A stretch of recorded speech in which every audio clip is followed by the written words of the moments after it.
Hi, this is Suzanne and Emily, and we'd like to introduce you to the Whispering Gallery podcast. The Whispering Gallery brings you the spooky tales of haunted and supernatural art. Have you ever wondered about spooky art history or glittering, elegant galleries and expertly curated museums that may be haunted or experiencing something supernatural? The art world is a pretty mysterious place, so we hope you'll join us as we dig into the beautiful, strange, and difficult to explain. We're not history scholars, but artists with a fascination for the unexplained in the art world. Let us take you on a guided tour of the Whispering Gallery.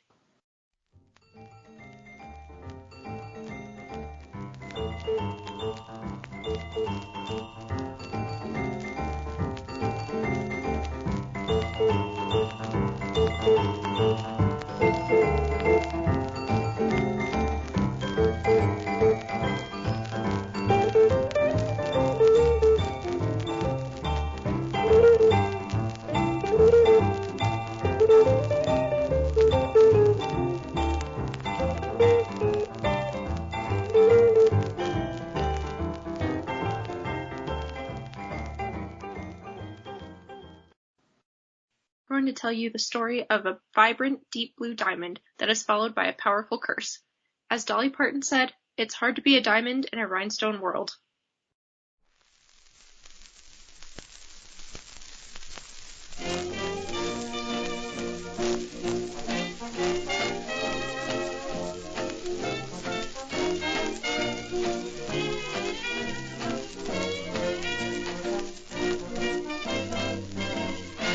I'm just a woman, a lonely woman, waiting on a weary shore. I'm just a woman that's only human, one you should be sorry for. Got up this morning, along about dawn, without a warning, I found he was gone. Why should he do it? How could he do it? He never done it before. Am I blue? Am I blue?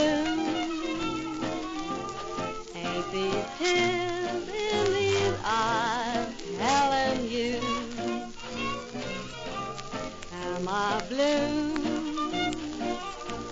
You'd be too if each time with your man done fell through.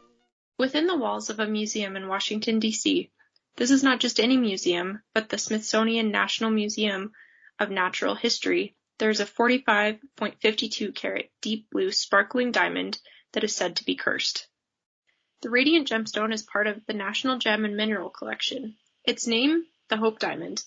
It is believed that it was found at the Kolar mine in India.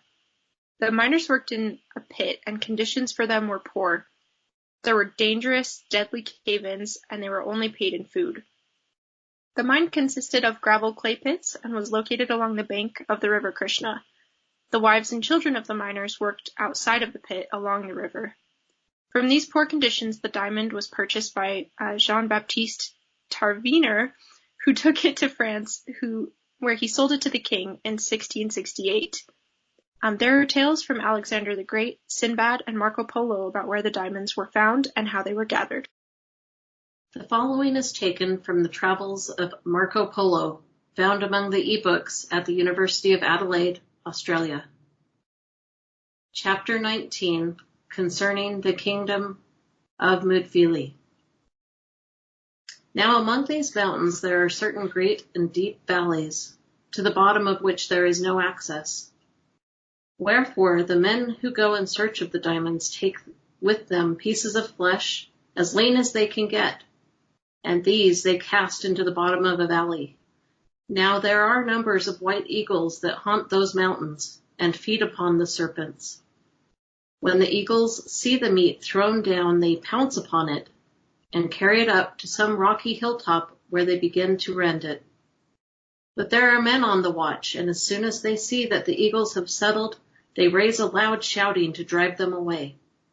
And when the eagles are thus frightened away, the men recover the pieces of meat and find them full of diamonds, which have stuck to the meat down in the bottom. For the abundance of diamonds down there in the depths of the valleys is astonishing. But nobody can get down, and if one could, it would be only to be incontinently devoured by the serpents which are so rife there. If we mispronounce anything, please bear with us. We're artists, not scholars. And if you have the correct way of saying something, please shoot us an email or DM us on Instagram. Stay with us after the podcast to hear the entire chapter. For now, let's get started and dig into the mystery. Learn more about diamonds, what other names the Hope Diamond has gone by, and what is the mysterious curse that is said to follow this deep, sparkling blue diamond. As blue as the sky blue, you're wondering why to these tears in his eyes telling you no one feels like I do. Boo, boo, boo, boo, each plan with my man done fell through. So what are diamonds? In looking at the curse of the Hope Diamond, we wanted to understand more about diamonds to begin with.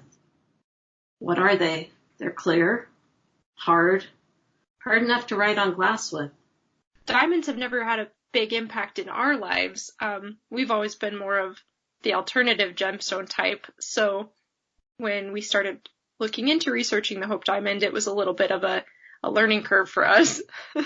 There was the diamond I received my engagement ring, which was more traditional, and Emily chose an alternative gem. So, there's a little bit of change in culture through time periods in that as far as what gem somebody would like in their engagement ring and why a gem needs to be on an engagement ring even, which goes back to Roman times.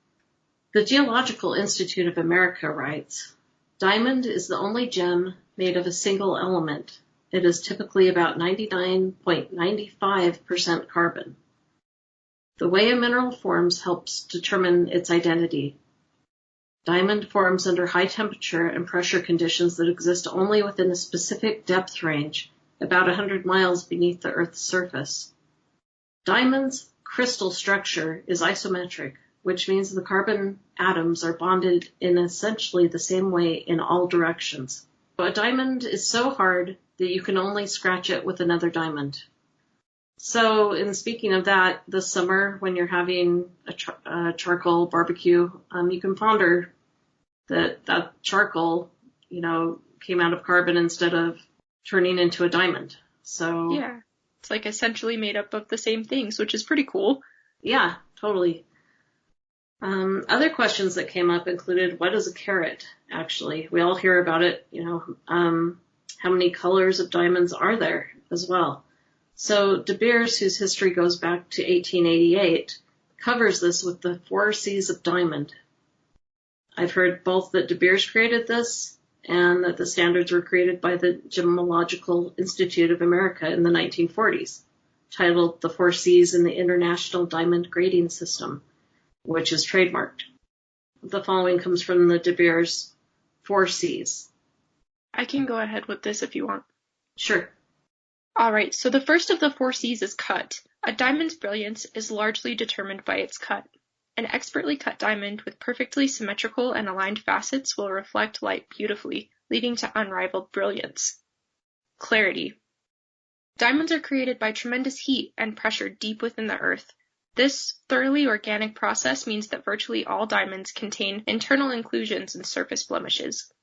Diamonds with few of these characteristics are deemed to have a higher clarity, ranging from FL, or flawless, to I, signaling a number of inclusions. Color. White or colorless diamonds exist on a scale of many different shades, ranging from brilliant white to pale yellow. And carat. In the ancient world, carob seeds were used as a reference for the weight of individual diamonds. Today, this historic practice has led to the word carat, which is now the contemporary measure of weight for all diamonds.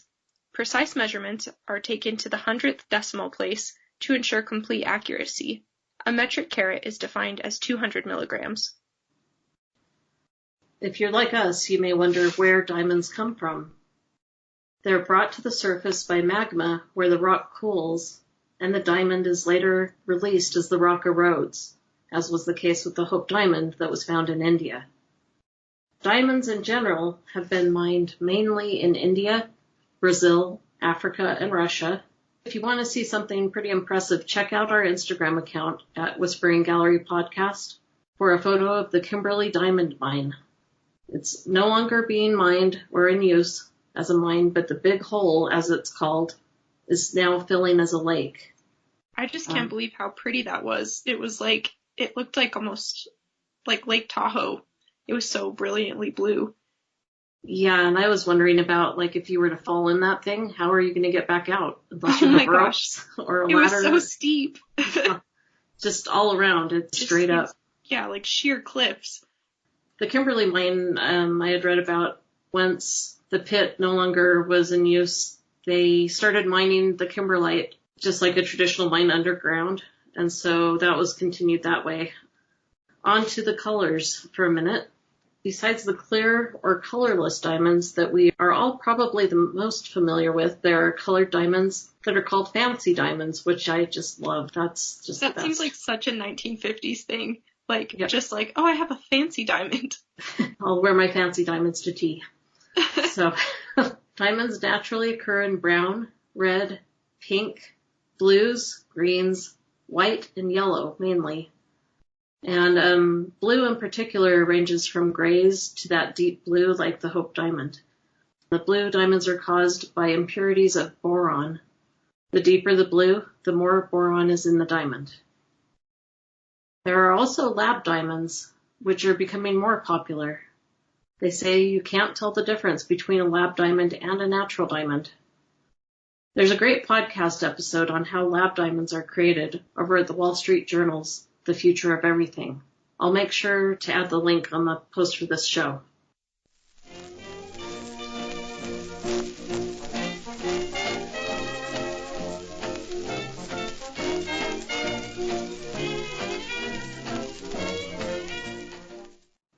Okay, so a little bit of a side note on how diamonds are cut. So after a little tiny bit of research, we discovered that diamonds are cleaved or sawed. And this is a little excerpt from Wikipedia. So cleaving is the separation of a piece of diamond rough into separate pieces to be finished as separate gems. Sawing is the use of a diamond saw or laser to cut the diamond rough into separate pieces. We'll see you again in a couple of weeks. Make good decisions and take care. Bye-bye. As blue as the sky blue, you're wondering why to these things in these eyes telling you. No one feels like I do. Boo, boo, boo, boo. Each plan with my mind done fell through. Was a time I wanted only one, but now I'm a sad and lonely one. Lordy, was I gay? Oh Lord, was I gay? Till today that man went away. Now he's gone, and with who am I blue?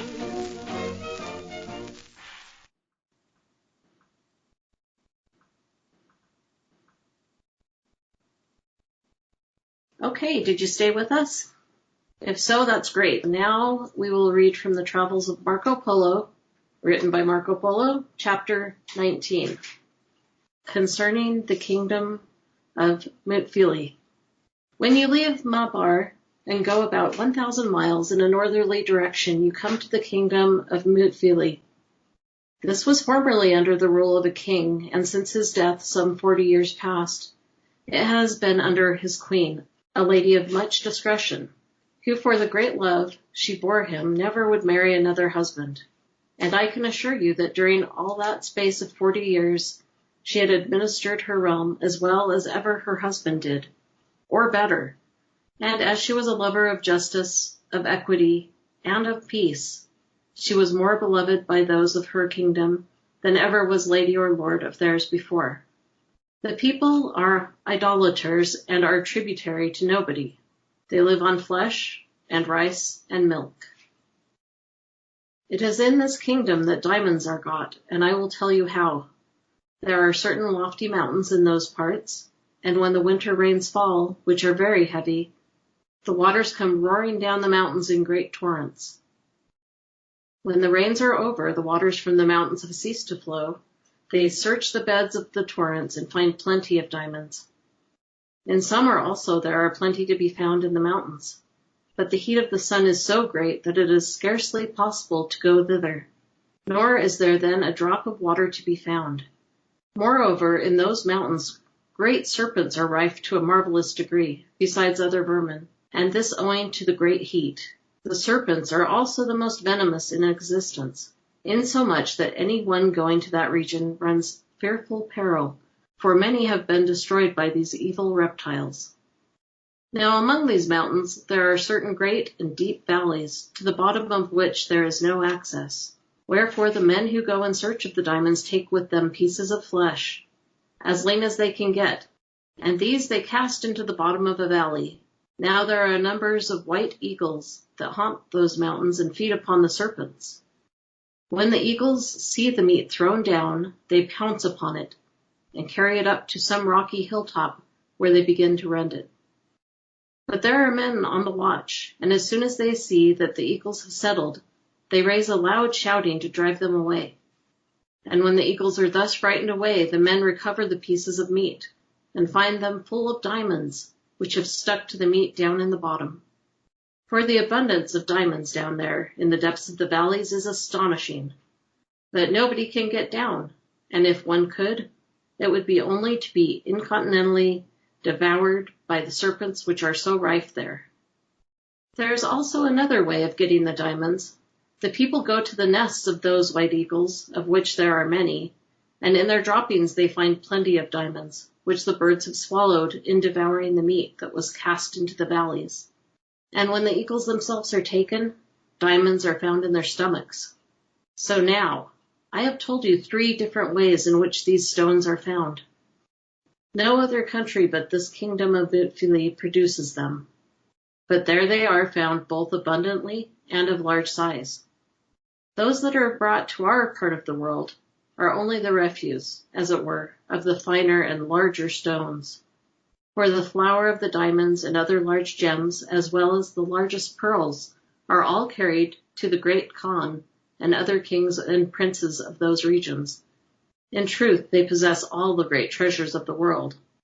In this kingdom also are made the best and most delicate buckrams, and those of highest price.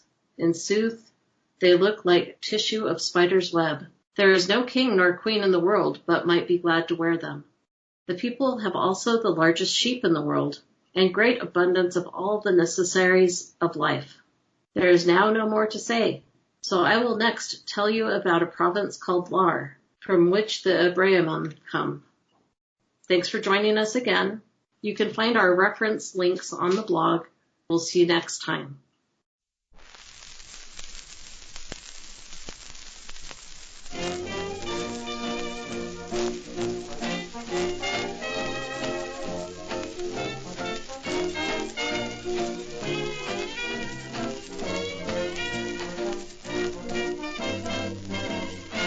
I'm just a woman, a lonely woman, waiting on a weary shore. I'm just a woman that's only human, one you should be sorry for.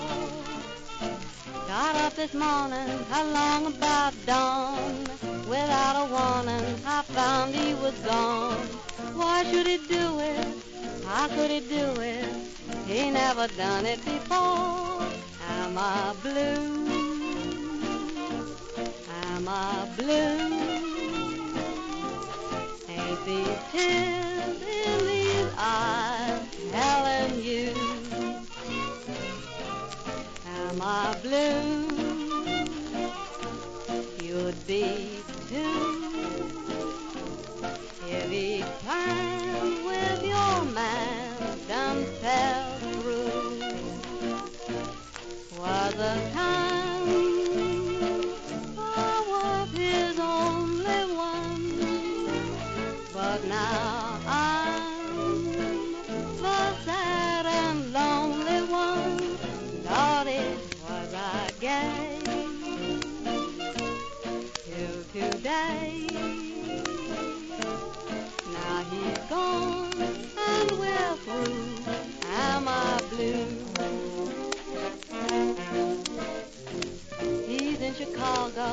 He's in Chicago, and I'm down here in Birmingham, trying to get the money to get to see my honey. I am, indeed I am, with the blues in my heart. How my shoes want to stop, but I'm in a jam. As blue as the sky blue, you're wondering why to these tears in his eyes, telling you no one feels like I do. Boo, boo, boo, hoo. Each plan with my man done fell through. Was a time I was his only one, but now I'm a sad and lonely one. Lordy, was I gay? Oh Lord, was I gay till today?